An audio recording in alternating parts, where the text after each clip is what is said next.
Est-ce que vous avez la foi? La foi biblique. Une foi ferme, forte, inébranlable.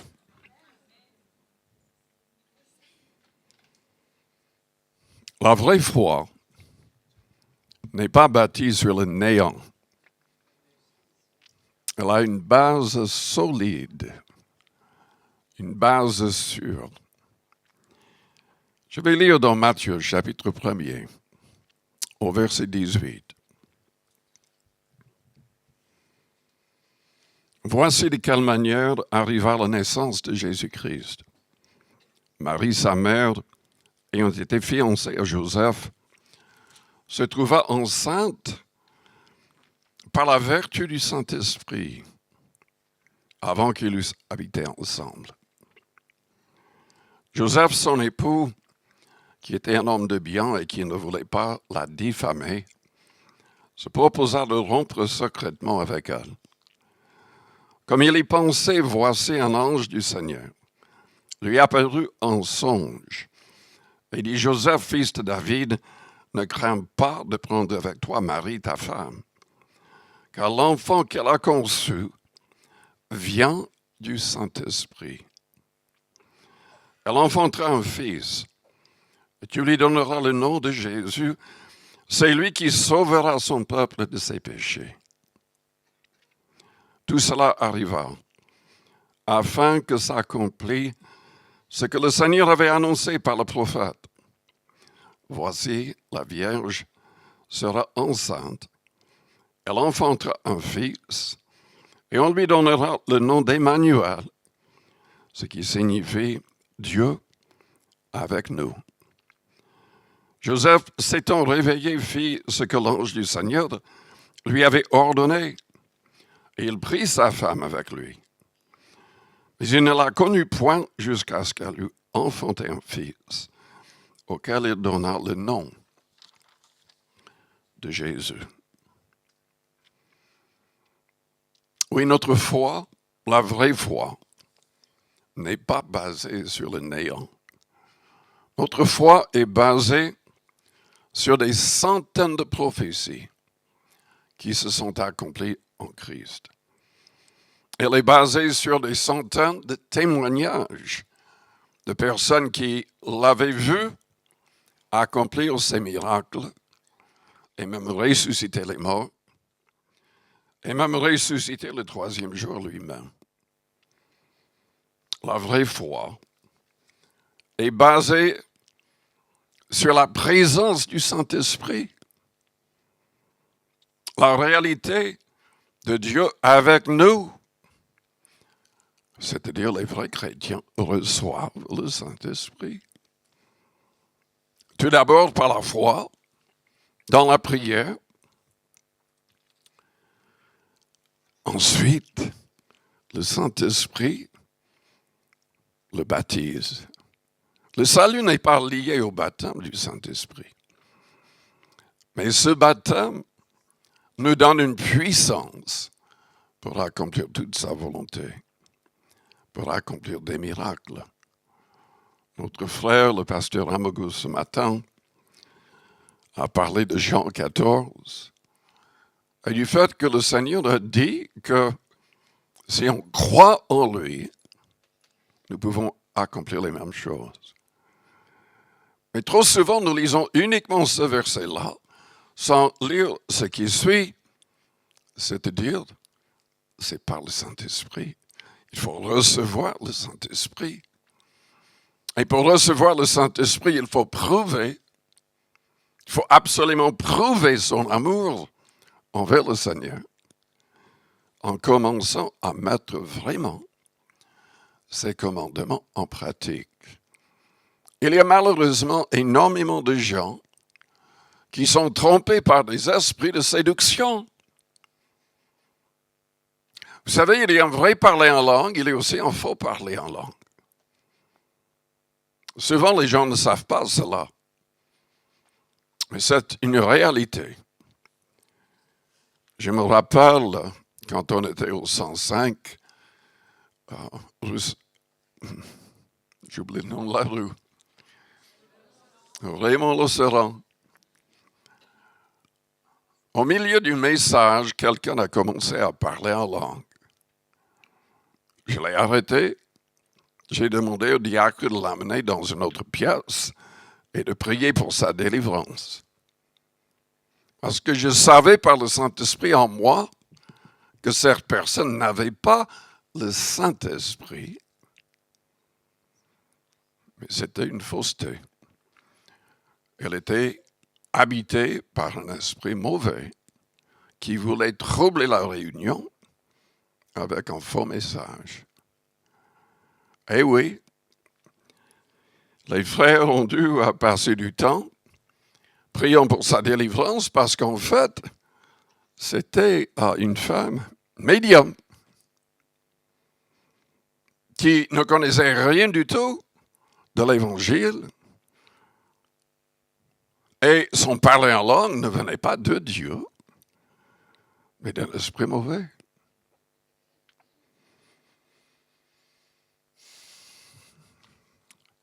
Mais quand on veut vraiment prouver son amour envers le Seigneur, commençons à mettre ses commandements en pratique.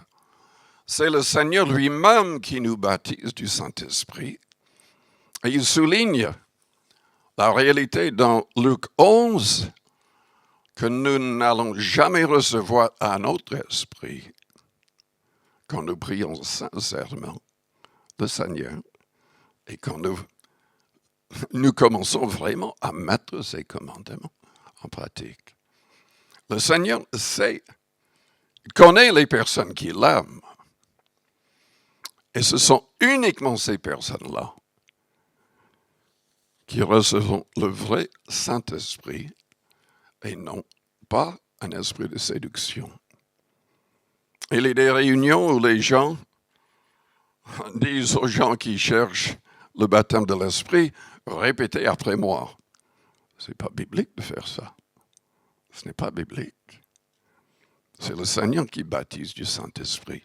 Oui, c'est biblique de leur imposer les mains et de prier, mais ce n'est pas en répétant quelque chose que nous serons baptisés du Saint-Esprit par le Christ.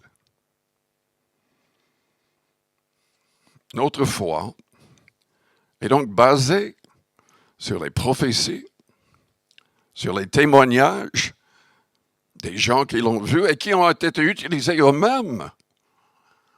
Il y avait toutes sortes de signes, de prodiges et de miracles dans leur ministère, et nous le voyons dans les évangiles. Et nous avons la présence du Saint-Esprit qui nous parle, qui nous dit que tout cela est vrai. Je vous pose la question de nouveau. Est-ce que vous avez une foi forte? Pour avoir une foi forte, il faut connaître toutes ces choses. Il faut étudier ces choses. Il faut expérimenter ces choses. Les prophéties. Parlons-en. Dans Samuel, dans plusieurs psaumes, dans Ésaïe 9 et 11, la Bible souligne le fait que le vrai Messie, le vrai Christ, serait issu de la famille de David. Marie et Joseph étaient descendants de la famille de David. Isaïe, au chapitre 7, avait dit qu'il naîtrait d'une vierge. Et c'était le cas. Michée, chapitre 5, souligne le fait qu'il naîtrait à Bethléem. Mais il souligne le fait que son origine remonte au jour de l'éternité. En fait, Jésus-Christ, comme je l'ai dit dimanche dernier, l'existence du Christ n'a pas commencé à Bethléem. Selon Philippiens chapitre 2, Jésus-Christ existait en forme de Dieu avec son Père, uni avec son Père. Vous savez, tout ce que les théologiens disent à l'égard de Dieu le Père, Dieu le Fils, Dieu le Saint-Esprit, c'est peut-être bien, c'est peut-être pas bien. Honnêtement, tout ce que j'étudie à cet égard, à la fin, je me dis, mais finalement, j'ai l'impression que personne ne connaît la réalité. Ce qui est clair, pour moi, j'aime pas dépasser ce que la Bible dit. Et beaucoup de gens imaginent toutes sortes de choses et enseignent toutes sortes de choses qui ne sont pas clairement présentées dans les évangiles. Ce qui est clair, mais nous avons du mal à imaginer cela. Jésus-Christ a dit quoi? Il a dit dans Jean 8, « Avant qu'Abraham fût, je suis. » Je suis, selon l'Exode 3 et 4, est le nom de Dieu pour l'éternité. Mais dans ce même chapitre, Jean 8, et aussi dans Jean 16 et 17, Jésus-Christ dit être sorti de Dieu. Dans Jean 1, dans Colossiens 1, dans Hébreux 1, c'est souligné que c'est Jésus-Christ le Créateur de toutes choses. Et dans Hébreux 10, c'est souligné qu'au moment où Marie est devenue enceinte, c'était Dieu qui a formé un corps en elle. Mais Jésus-Christ, il parlait avec le Père. Il parlait avec le Père à ce moment-là. Il parlait du fait que le sang des animaux ne pouvait pas vraiment ôter les péchés. Mais il dit au Père 2 fois, « Me voici pour faire ta volonté. » Jésus-Christ s'est dépouillé pour devenir un homme. Ça nous dépasse. Mais il a accepté d'entrer dans ce corps formé en Marie par Dieu. C'est un mystère. Nous pouvons en parler longuement, mais c'est difficile à vraiment saisir. Mais c'est ce qu'il a fait. Il a fait pour vous et pour moi, par amour. Il s'est fait homme afin de pouvoir être tenté comme nous en toutes choses. Et il a vaincu les péchés. Il n'a pas péché. La Bible dit même qu'il n'a pas connu les péchés, selon 2 Corinthiens 5, verset 21. Mais il s'est donné volontairement pour chacun de nous. Personne ne lui a ôté la vie. Selon Jean 10, il a dit, « Je suis le bon berger. Je donne ma vie pour mes brebis. Personne ne me l'ôte. » Il a donné volontairement. Il a donné volontairement.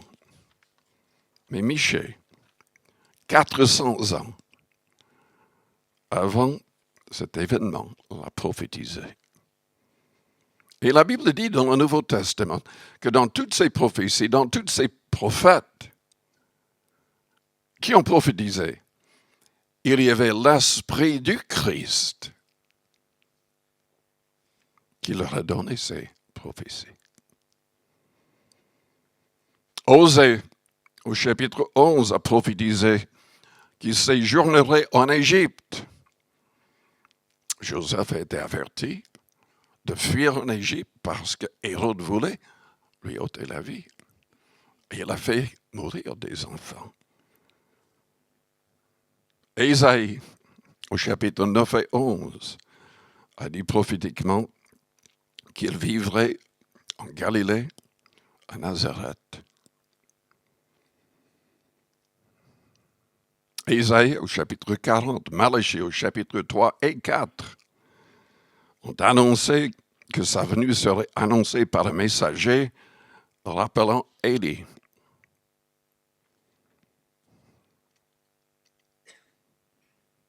Et Jérémie au chapitre 31 a annoncé que sa venue serait l'occasion d'un massacre d'enfants à Bethléem. Dans Ésaïe 58 et 61, Jésus a cité, chapitre 61, le jour où il a commencé son ministère. Mais la prophétie dit qu'il proclamerait un jubilé au monde entier. Isaïe au chapitre 42 avait annoncé que sa mission toucherait aussi les gentils, c'est-à-dire les non-juifs. Les juifs eux-mêmes n'avaient pas compris cela. Mais nous voyons dans les évangiles et dans les actes où il voulait que ses apôtres annoncent cette vérité à toutes les nations. Isaïe au chapitre 53 a parlé de son ministère de guérison.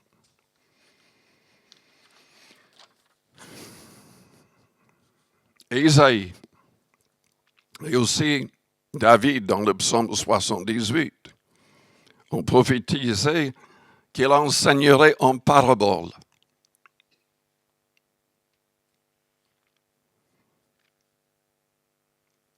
Dans le psaume 69, 118, dans Ésaïe 6, 29 et 53, des prophéties parlaient du fait que les chefs ne croiraient pas en lui et le rejetteraient. Zacharie et le psaume 118 avaient annoncé son entrée triomphale à Jérusalem, juste avant la crucifixion. Zacharie 13 avait parlé de lui en tant qu'un berger frappé. Zacharie 11 et le psaume 41 ont parlé du fait qu'il serait trahi par un ami pour 30 piastres d'argent. Isaïe 53 souligne le fait qu'il mourrait avec des malfaiteurs et qu'il serait enseveli avec un homme riche ou dans un tombeau d'un homme riche. Dans le psaume 69, c'était prophétisé qu'on lui donnerait du vinaigre et du fiel au moment de sa mort. Et c'est ce qui s'est passé pendant la crucifixion. Le psaume 22, au verset 19, avait dit que ses vêtements seraient tirés au sort. C'est ce que les Romains ont fait. Apparemment, les soldats voulaient ces vêtements et ont tiré au sort pour voir qui les aurait.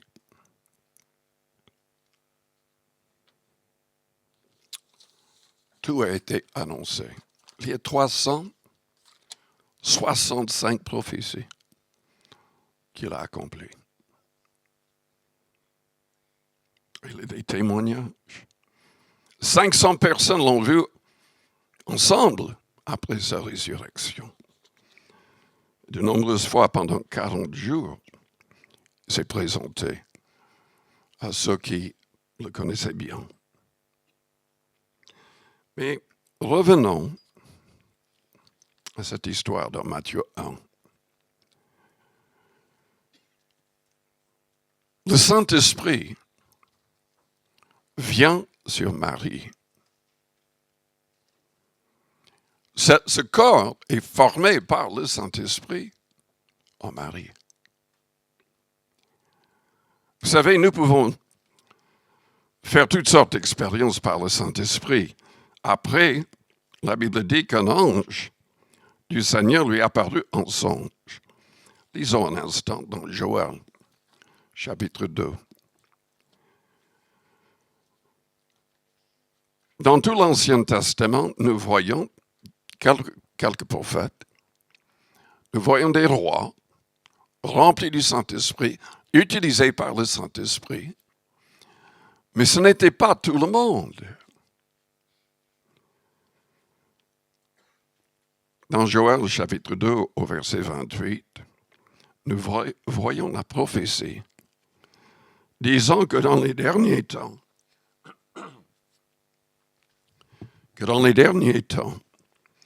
Dieu répandrait son esprit sur toute chair. Après cela, je répandrai mon esprit sur toute chair. Vos fils et vos filles prophétiseront. Vos vieillards auront des songes. Et vos jeunes gens, des visions.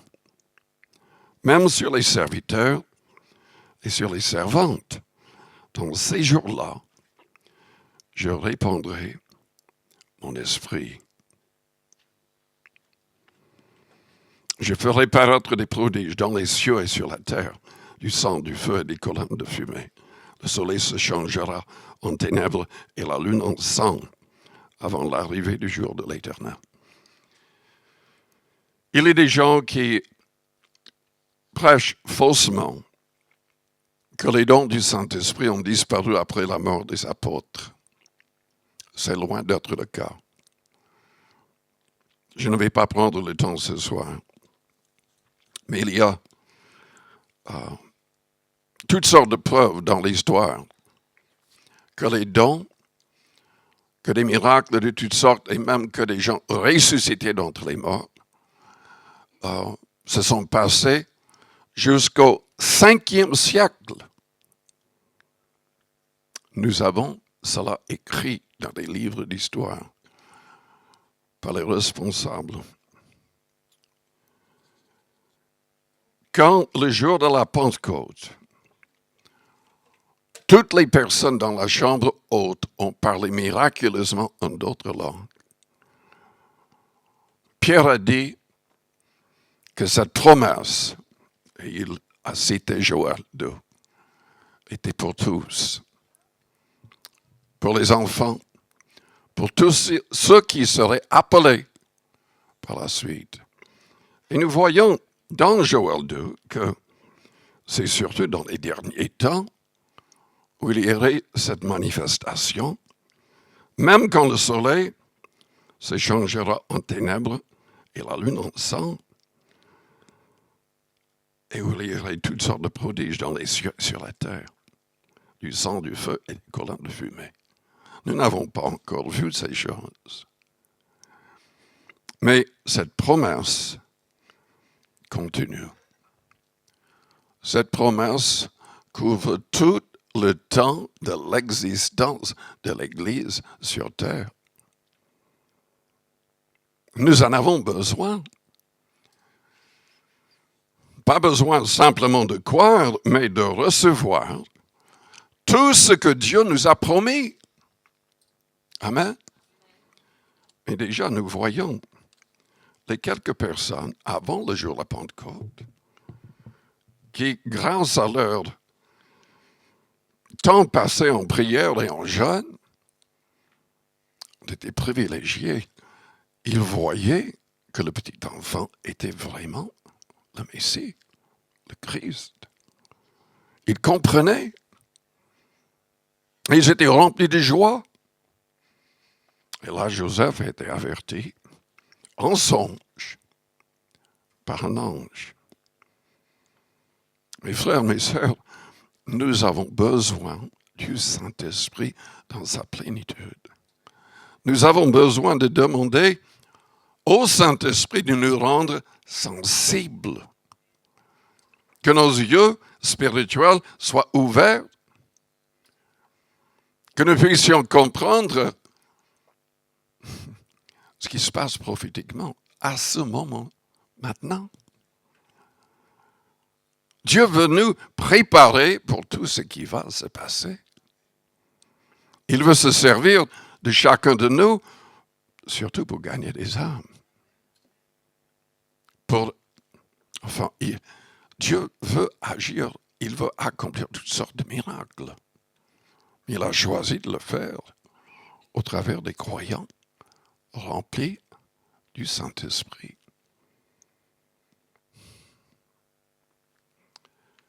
Mais revenons à l'histoire. L'ange a dit quoi? Verset 21, elle enfantera un fils. Et tu lui donneras le nom de Jésus, c'est lui qui sauvera son peuple de ses péchés. Et plus loin,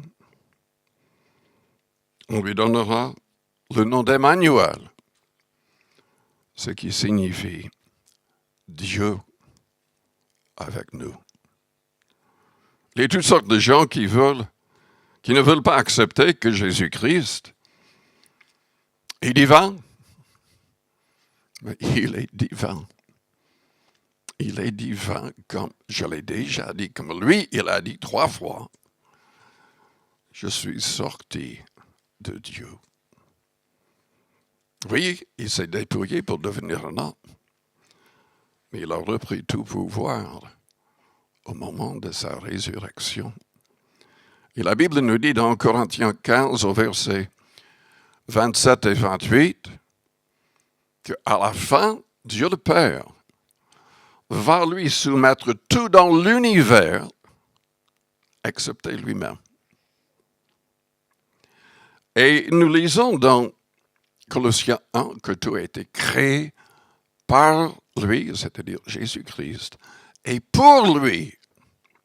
Et par lui, tout subsiste. Ça nous dépasse, n'est-ce pas? Si on est honnête, nous le croyons, mais c'est difficile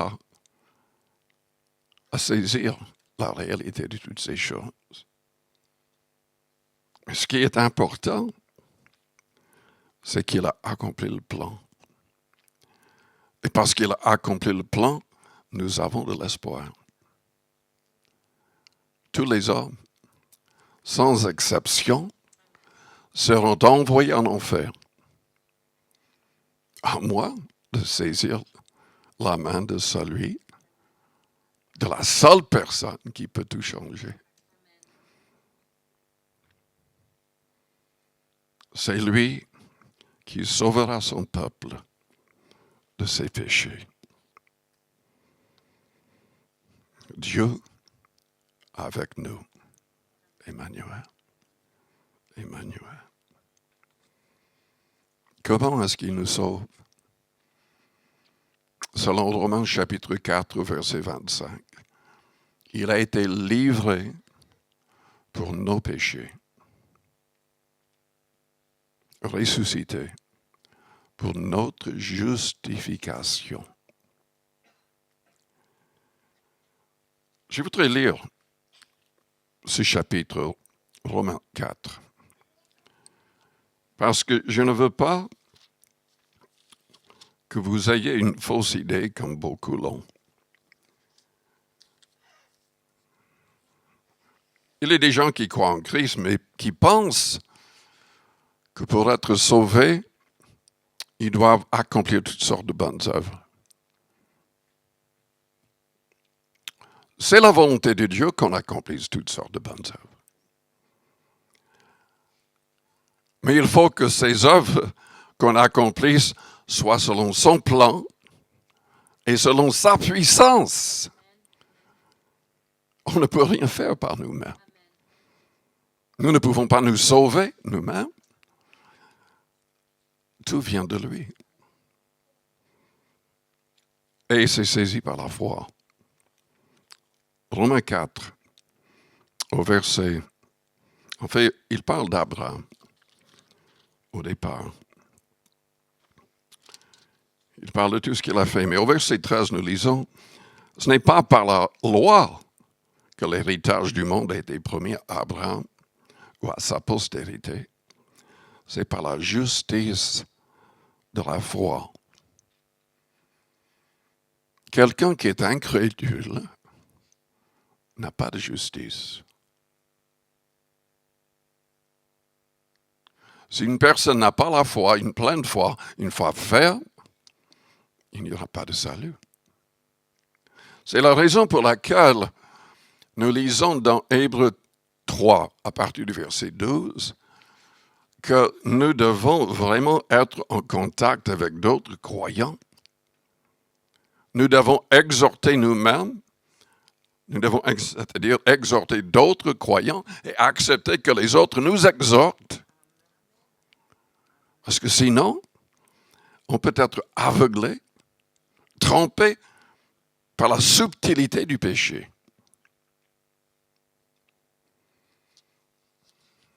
On doit garder une foi ferme,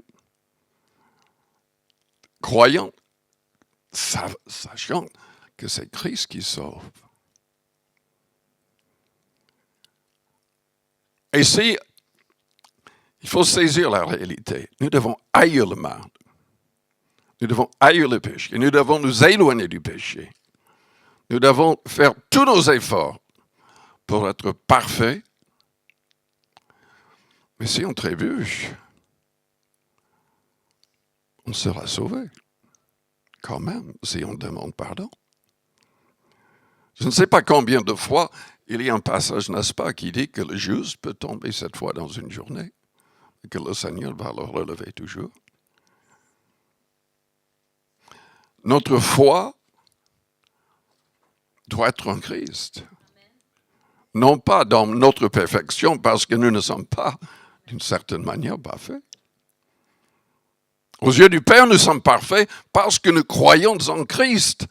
C'est lui notre justice.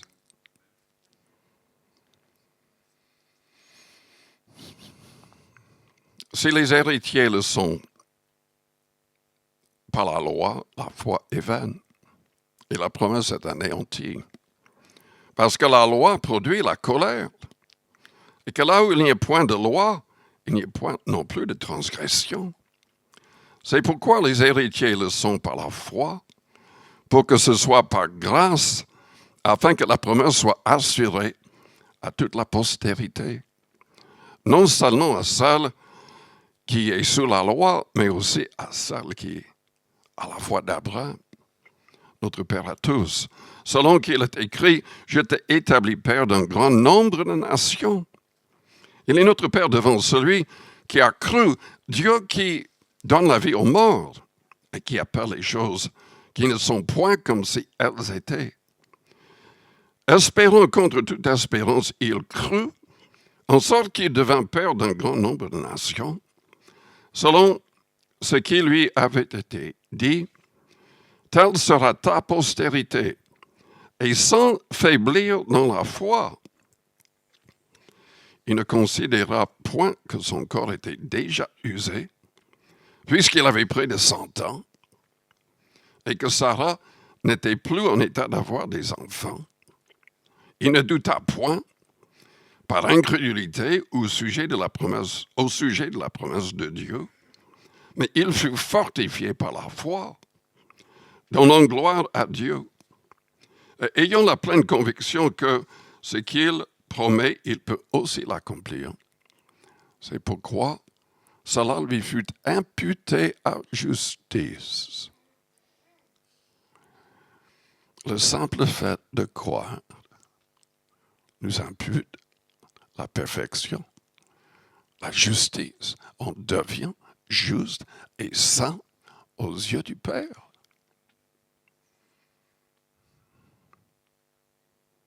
La justice de la foi.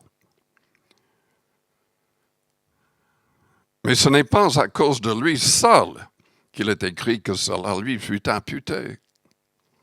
C'est encore à cause de nous, à qui cela sera imputé. À nous qui croyons en celui qui a ressuscité des morts, Jésus notre Seigneur, lequel a été livré pour nos offenses et est ressuscité pour notre justification. Le fait que Dieu le Père l'ait ressuscité le 3e jour signifie que nous pouvons être justes, saints et parfaits aux yeux du Père, simplement parce qu'on croit en Christ. Mais expliquons la chose en allant plus loin, dans Éphésiens au chapitre 2. Éphésiens au chapitre 2. Au verset 8. C'est par la grâce que vous êtes sauvés. C'est-à-dire être gracié pour recevoir la grâce. Ça signifie qu'on ne mérite pas quoi que ce soit. Nous ne méritons pas quoi que ce soit. Sinon, on mérite tout simplement parce qu'on croit en Christ. C'est ce qui plaît au Père. C'est par la grâce que vous êtes sauvés par le moyen de la foi. Et cela ne vient pas de vous. C'est le don de Dieu. Même la foi est un don de Dieu. Et il a donné une mesure de foi à tout homme, selon la Bible. Il a placé la pensée de l'éternité dans le cœur de tout homme, selon la parole. Cela ne vient pas de vous, c'est le don de Dieu. Ce n'est point par les œuvres, afin que personne ne se glorifie. Est-ce que quelqu'un peut dire « Je n'ai jamais péché » ou depuis un certain temps « Je n'ai jamais péché ». Vous êtes menteur si vous dites cela. Vous êtes menteur. Chaque fois qu'on ne pense pas comme le Christ, qu'on ne parle pas comme le Christ, si on n'agit pas, si on ne réagit pas comme le Christ, on pêche. C'est ça le péché. Manquer le but. Le but de Dieu, c'est que nous soyons tous transformés dans l'image de Jésus-Christ. Mais, ils ont plus loin. Ce n'est point par les œuvres afin que personne ne se glorifie, car nous sommes son ouvrage. Nous sommes son ouvrage.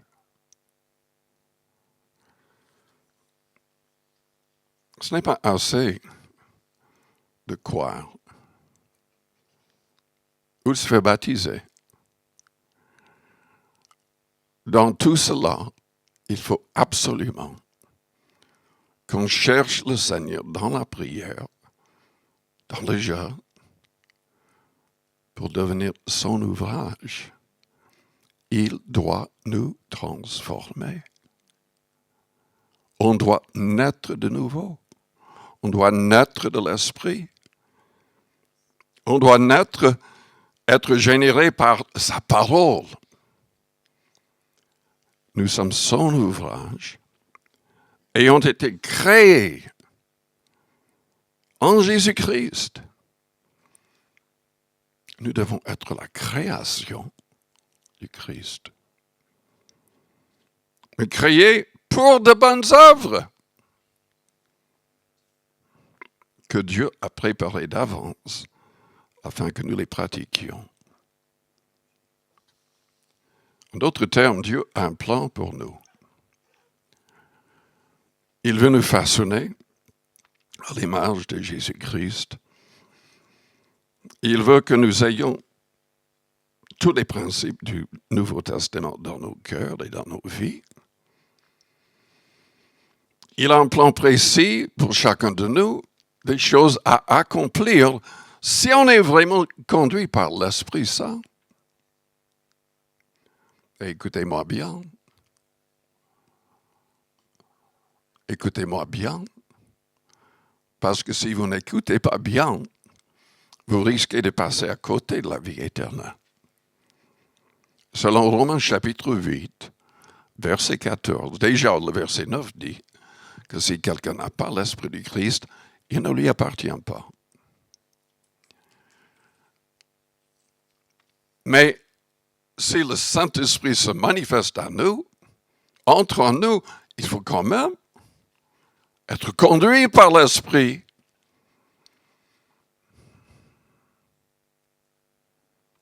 Car uniquement ceux qui sont conduits sont enfants de Dieu ou fils de Dieu. Et quand on est conduit, quand il est véritablement en nous, il y aura un témoignage à notre esprit que nous sommes enfants de Dieu et nous pouvons crier vers Dieu le Père avec assurance et dire « Père, Abba ». Abba, c'était la manière que Jésus disait « Père » en araméen.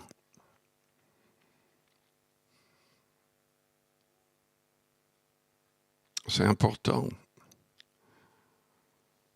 de permettre que Jésus-Christ nous transforme. Il en a parlé dans Jean 8, à partir du verset 30. Au verset 31 plutôt. Il dit aux Juifs qui avaient cru en lui, « Si vous demeurez dans ma parole, vous êtes vraiment mes disciples. Vous connaîtrez la vérité, et la vérité vous affranchira. » Ensuite, un peu plus loin, il dit au verset 34, « Quiconque se livre au péché est esclave du péché. » Il dit au verset 36, « Si donc le Fils vous affranchit, vous serez réellement libres. » Il y a des gens qui arrivent par eux-mêmes, par elles-mêmes, à abandonner le péché, certaines choses en tout cas. C'est des gens qui sont complètement non convertis, qui arrivent à abandonner peut-être l'alcool, la drogue, la cigarette et plein d'autres choses.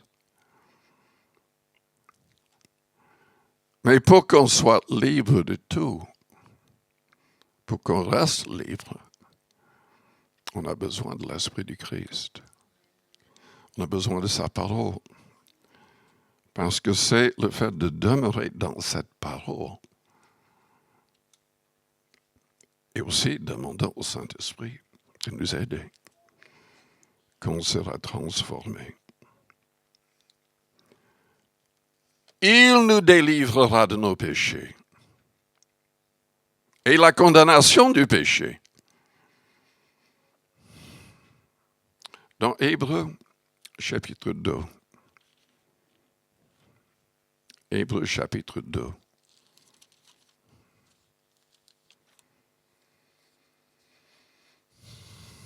Au verset 3, nous lisons « Comment échapperons-nous en négligeant un si grand salut ?» Est-ce que vous connaissez des gens qui suivent les cours de baptême, ils se font baptiser, on ne les voit plus.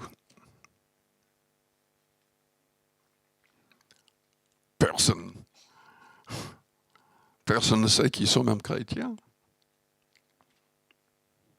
Personne ne sait même qu'ils ont fait cela. Ils ne témoignent pas. En fait, leurs vies ne sont pas vraiment changées. Et non, ils ne seront pas sauvés. Comment échapperons-nous en négligeant un si grand salut, qui, annoncé d'abord par le Seigneur, nous a été confirmé par ceux qui l'ont entendu. Dieu appuyant leur témoignage par des signes, des prodiges et divers miracles, et par les dons du Saint-Esprit distribués selon sa volonté. Un peu plus loin, il parle du fait quand on se donne au Seigneur pleinement, quand on est sérieux, le Seigneur n'a pas honte d'appeler de telles personnes frères. Qu'est-ce qu'il a accompli pour nous? Selon le verset 14. Ainsi donc, puisque les enfants participent au sang et à la chair, Jésus y a également participé lui-même, afin que par la mort, il anéantit celui qui a la puissance de la mort, c'est-à-dire le diable, et qui délivre tous ceux qui, par crainte de la mort, étaient toute leur vie retenus dans la servitude. Car assurément, ce n'est pas à des anges qu'il vient en aide, mais c'est à la postérité d'Abraham. En conséquence, enfin, tous ceux qui croient sont fils et filles d'Abraham.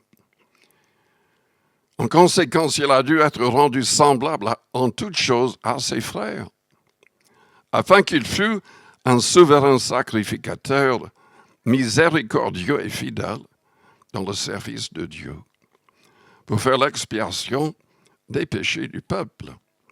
Car ayant été tenté lui-même dans ce qu'il a souffert, il peut secourir ceux qui sont tentés. Jésus libère du pouvoir du péché.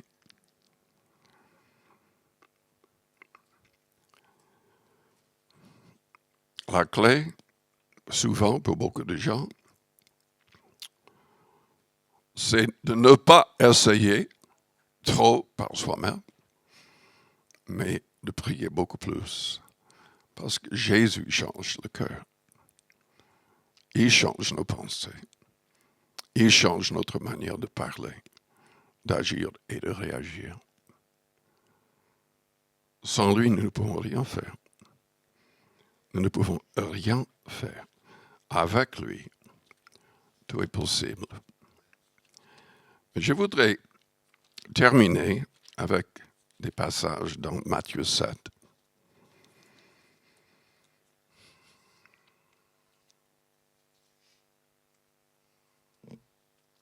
Matthieu 7, au verset 13.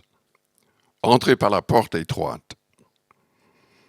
Jésus-Christ, dans Jean 10, a dit, « Je suis la porte. Si quelqu'un entre par moi, il sera sauvé. » Car large est la porte, spacieux est le chemin qui mène à la perdition, et il y en a beaucoup qui entrent par là.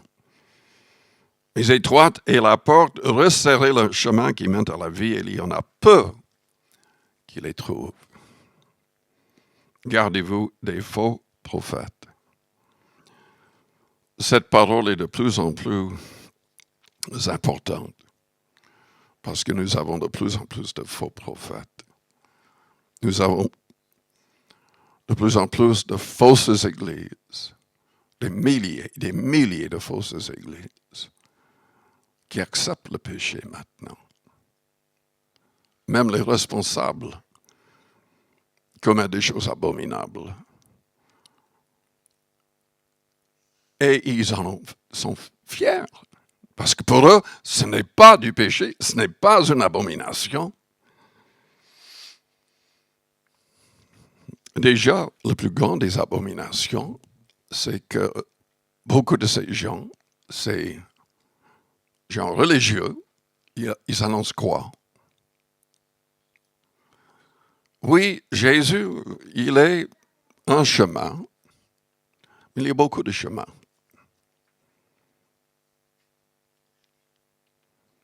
Il y a toutes sortes de gens actuellement qui disent faussement qu'ils sont évangéliques, qui disent faussement qu'ils sont de la Pentecôte, qui disent exactement cela.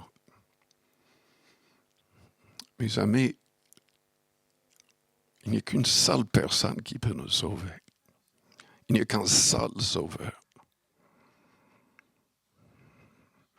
C'est Dieu qui s'est fait homme. Emmanuel, qui a dit, je suis le chemin, la vérité et la vie. Nul ne vient au Père que par moi.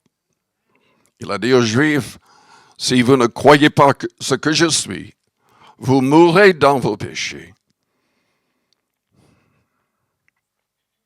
Il leur a dit, je l'ai déjà dit dans le message, avant qu'Abraham fût, je suis. Je suis.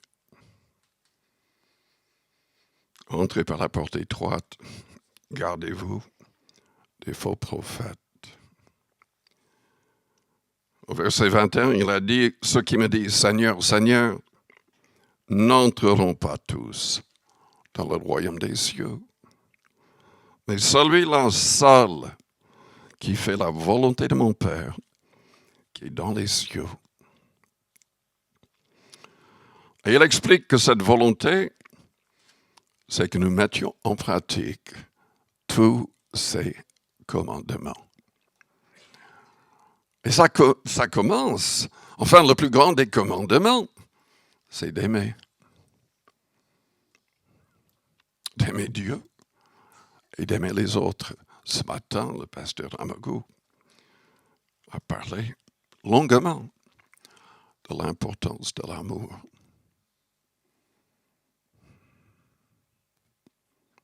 Nous devons manifester l'amour du Christ par nos paroles. Des paroles de gentillesse, des paroles d'encouragement, des paroles qui aideront les gens qui sont tombés à se relever. Ne parlez point mal des autres, la Bible dit. Évidemment, nous devons dénoncer les faux prophètes. Prions quand même pour que le Seigneur ouvre leurs yeux, si c'est possible. Mais il faut aimer. Il faut mettre sa parole en pratique. Est-ce que vous connaissez la parole? Est-ce que vous avez même pris le temps de lire la Bible une seule fois? Ou même uniquement le Nouveau Testament?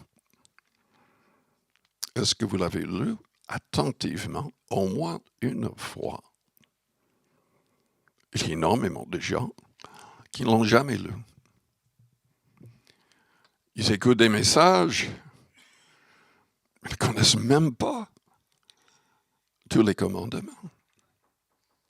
Et pourtant, le salut est lié à cela. La réception du vrai Saint-Esprit est liée à cela.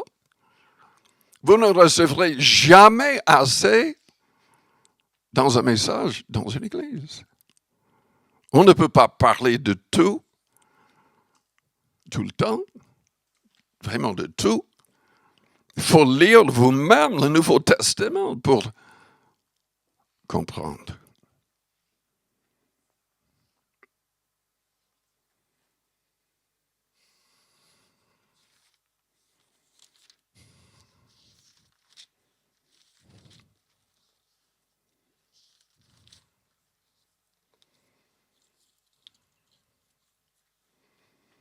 Voici la Vierge sera enceinte, elle enfantera un fils, et on lui donnera le nom d'Emmanuel, ce qui signifie Dieu avec nous.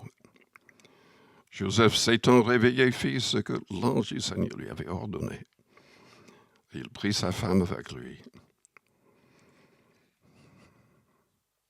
Il a reçu le nom Jésus.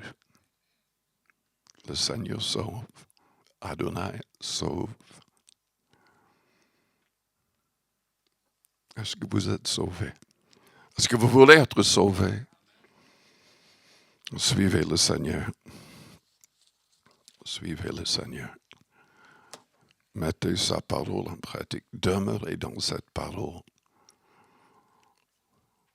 Soyez sérieux en tout temps. La Bible dit dans Philippiens 2, verset 12, après avoir parlé du fait que Jésus qui existait en forme de Dieu s'est dépouillé pour devenir un homme, après avoir expliqué tout ce qu'il avait accompli, Paul dit quoi? Travaillez à votre salut avec crainte et tremblement. Avec crainte et tremblement. Et combien de prêches? Une fausse sécurité. On ne parle jamais de ce verset-là. Mais jamais, jamais. Nous devons être sérieux et marcher humblement avec notre Dieu. Le Seigneur veut nous aider à être plus que vainqueurs. Mais si on n'est pas sérieux, on est en danger. Si on néglige ce si grand salut, on est en danger. Peu importe ce que nous avons fait jusqu'à aujourd'hui. Moi, je pourrais vous parler pendant des heures de personnes qui prêchaient l'Évangile, qui sont remplies de démons, ou qui sont peut-être déjà en enfer. Parce qu'ils n'étaient pas sérieux.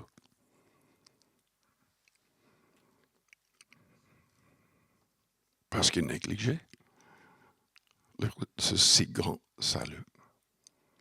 Nous devons rester attachés au Seigneur. Nous devons demeurer en Christ pour être sauvés. Lisez Jean 15. Je vous invite à fermer vos yeux, avec les yeux fermés, les fronts courbés.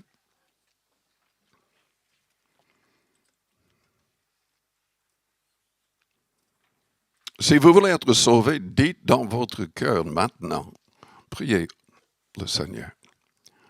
Et dites simplement, Seigneur, je veux être sérieux avec toi. Je veux être conduit, je veux recevoir ton esprit, marcher selon ton esprit. Je veux accomplir ton plan général et ton plan personnel pour moi. Tu as un plan pour ma vie. Aide-moi à recevoir tout ce que tu as promis. Purifie-moi de tout péché. Délivre-moi. Que je sois ta création. Que je sois véritablement né de nouveau, né de l'Esprit, conduit par l'Esprit. Au nom de Jésus-Christ, priez dans votre cœur.